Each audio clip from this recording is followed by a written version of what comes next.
Okay. Everyone feel okay? Ready? Okay.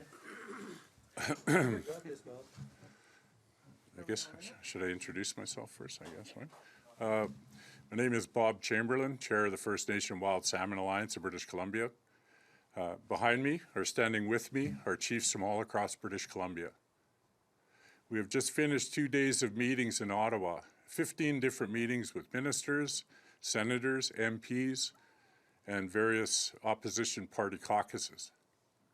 The message that we bring is the support from across British Columbia of First Nations for the Liberal government's transition plan to remove fish farms from BC oceans. We met with Minister Murray, thanking her for the work that she has accomplished on Discovery Islands, that we see this as a vital step towards the protection of the dwindling BC salmon stocks, removing this known impediment to healthy and abundant wild salmon that migrate through the Discovery Islands and further on up Johnston Straits. We've delivered a message to the government that we see this effort that is now underway from the federal government, joining hands with the provincial governments transitioning of fish farms, as a measure of reconciliation for across British Columbia with First Nations. We view this as an initial step of implementing the United Nations Declaration on the Rights of Indigenous People. By taking this important step to safeguard the wild salmon for First Nations and British Columbians and the environment, we see that this is a strong action, a clear message to implement food security for some of the most impoverished people across the province. We have come to Ottawa to ensure the government, both the sitting government and the opposition, understand that the First Nation Wild Salmon Alliance represents First Nations from across the province. We have a number, the representatives here today represent in total over 50 First Nations, and the ones that were unable to make the trip would bring this number up to 70. And so what we present to the government is clear, unquestionable, and transparent support for the further implementation by 2025 of removing fish farms from BC oceans. We delivered the message of disregard, disbelief, zero support for the Canadian Science Advisory Secretariat risk assessments of fish farms and disease, pathogen, and sea lice to wild salmon. This process is so horribly flawed and industry dominated that it could serve as a case study for a conflict of interest. The chiefs of the Wild Salmon Alliance call upon the Auditor General to revisit the examination of DFO science that was conducted in 2018. We call on the Public Service Commissioner to also join the Auditor General and take a look at what has been happening in the Canadian Science Advisory Secretariat. As part of DFO's fish farm transition planning process, one of the stated goals is to rebuild trust and transparency for DFO science. The very fact that this is one of the stated goals clearly demonstrates to the chiefs standing here with me today that there is no trust, that we have experienced very little, if any, transparency whatsoever. Now, the chiefs that have gathered here in Ottawa, we've spoken clearly of the need to protect Aboriginal rights, to implement the United Nations Declaration on the Rights of Indigenous People, seek a path of meaningful food security for all of our peoples. But this is not simply a First Nation issue. Should the government continue this path of protecting wild salmon, there will be great benefit for the environment across the province. There will be great benefit for all British Columbians that have a tradition and a history of going fishing with their father or their grandfather. And these are what we wish to see continue for generations to come. We also recognize that there have been historic low returns of salmon to the Fraser River. This past year, we saw 50% of the amount that was projected return. Given the natural occurrence of impediments such as the Big Bar landslide, we know that we are in for a very rough ride in terms of the numbers that will return in the next few years. That the historic low returns that we've experienced will be beaten, that we will see even more lower historic numbers return. And it's because of that reality that we see the intense need to take every effort possible, every measure that's at the tips of government decision-making to safeguard wild salmon from extinction. We have informed the government that we stand prepared to continue the work with them. We've asked that we create a tripartite table, federal, provincial, First Nations, so we can begin to identify existing funding opportunities and give them a target, perhaps, where we can see the transition assistance package that will be necessary for communities and for workers, and be able to see that this transition is a well thought out, well resourced example of the Government of Canada making the right decision for wild salmon, and at the same time looking after the citizens of the country. We've also proposed, recognizing that the federal government's DFO ministerial mandate letter says to work with Indigenous peoples of British Columbia and to work with the province of British Columbia. The First Nation Wild Salmon Alliance stands ready to be that group of Indigenous peoples, to begin to formulate a strategy, a plan, and to see the reparation of the environment that has sustained wild salmon since the beginning of time. That we look to existing efforts of the federal and provincial governments and target or fold into those efforts means which assist wild salmon.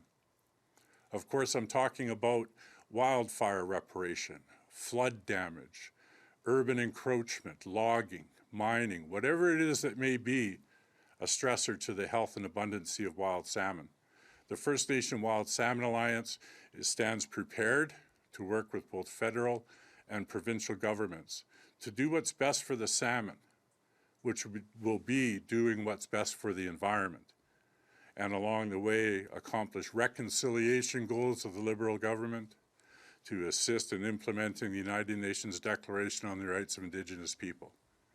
And as happy as we were and still are to have met with the ministers and all the MPs that we did, we still have an open request to meet with Prime Minister Trudeau so that we can ensure with absolute clarity the voice of the majority of First Nations is heard at the highest level of leadership in this country, and urge the Cabinet to continue to support Minister Murray on the transitioning of open net cage fish farms, and to do this in a manner that the transition plan begins to build further safeguards for wild salmon. Thank you. If there's questions.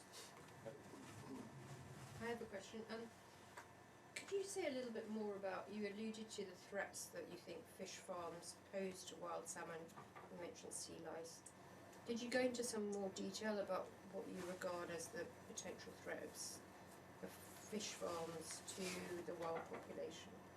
I understand the threats from open net cage fish farms to wild salmon being disease and pathogens such as the Piscine orthoreovirus, heart skeletal muscle inflammation, tenacibaculum, and sea lice.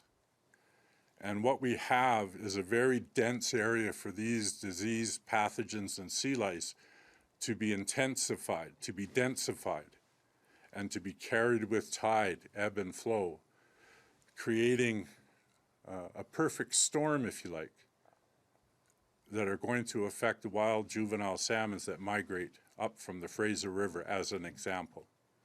And whether it's the sea lice or the disease that affects them, they're hitting the salmon at the most vulnerable time of their life cycle when they're juveniles.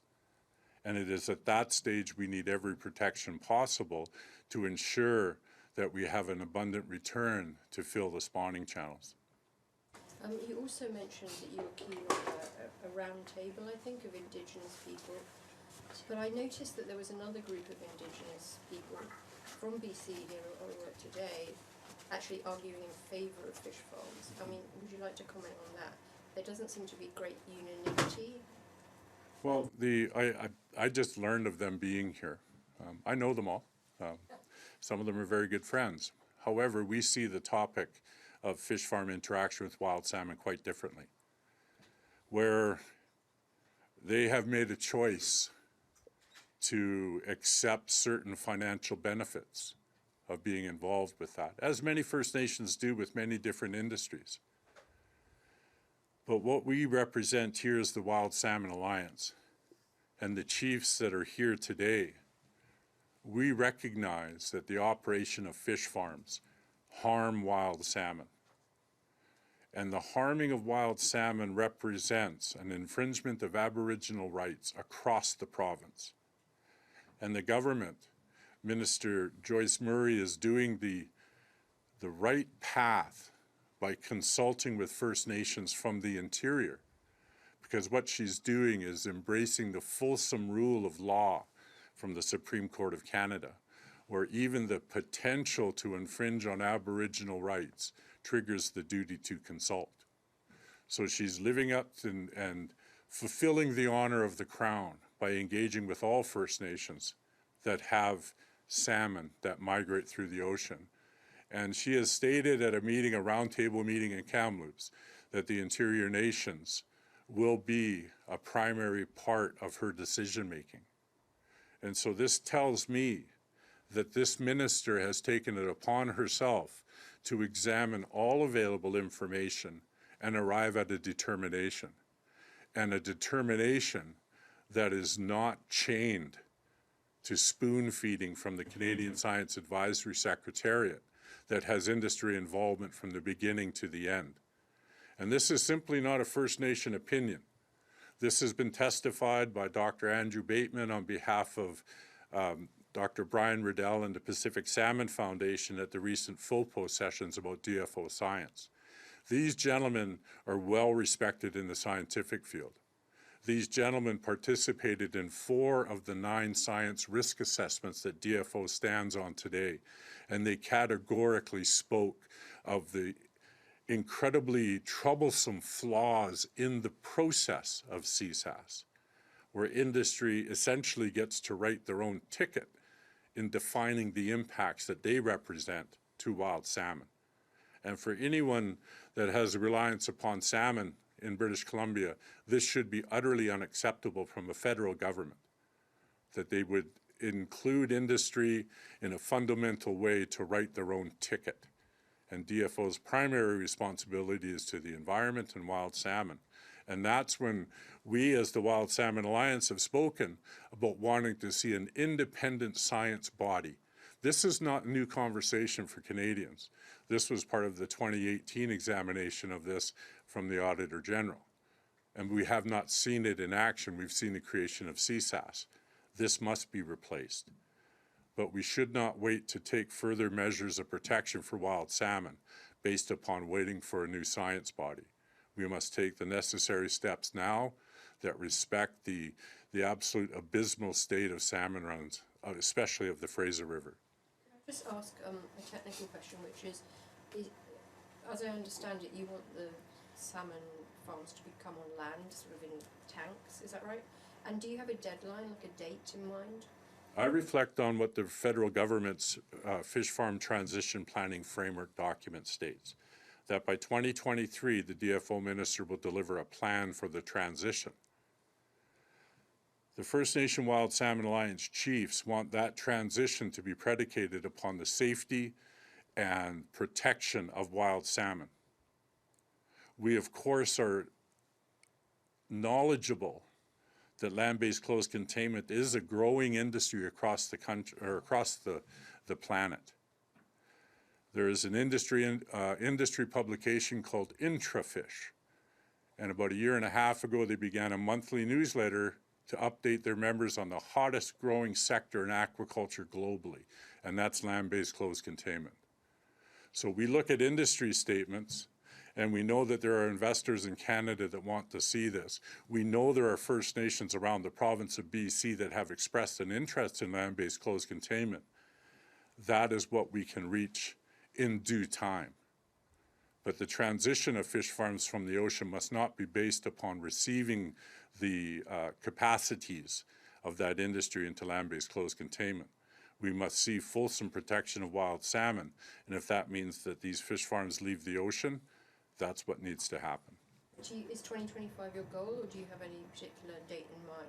The federal government's commitment was to deliver a transition plan by June of 2023, and then they would take it for another year of consultation, and the stated goal within that is a transition plan implemented by 2025.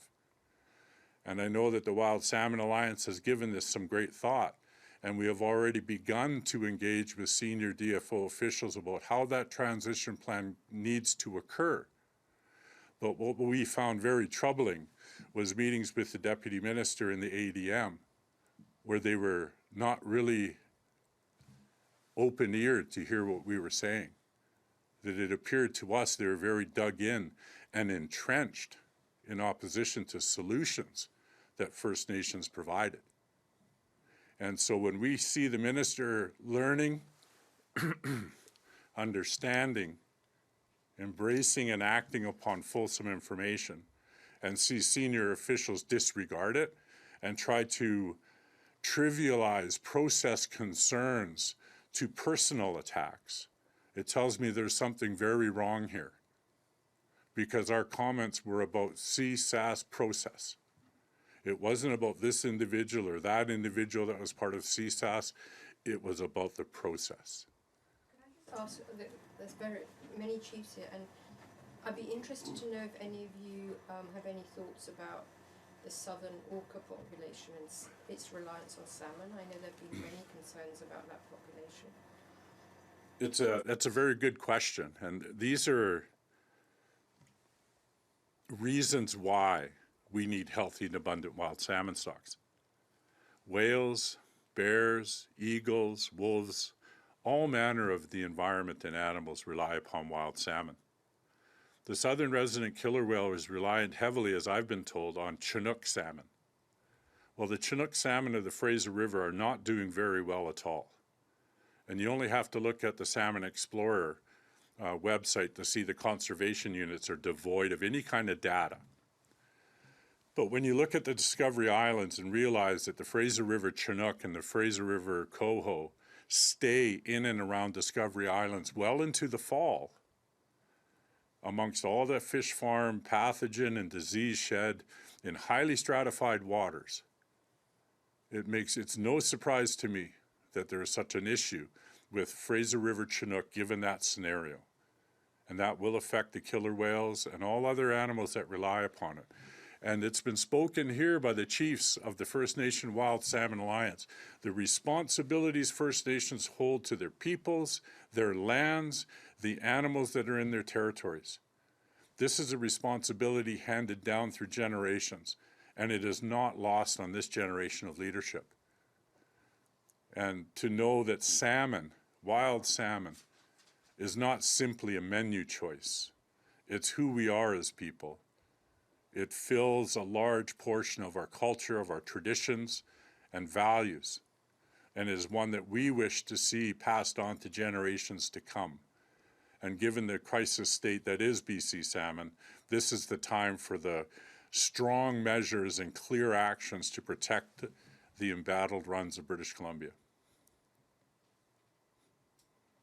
I'm just going to ask if anyone's online and has a question to use the raise hand function, and you can ask your question.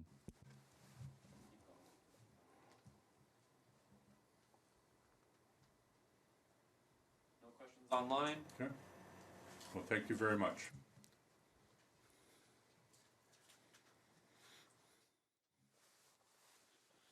No knives in my back. Me too. Good.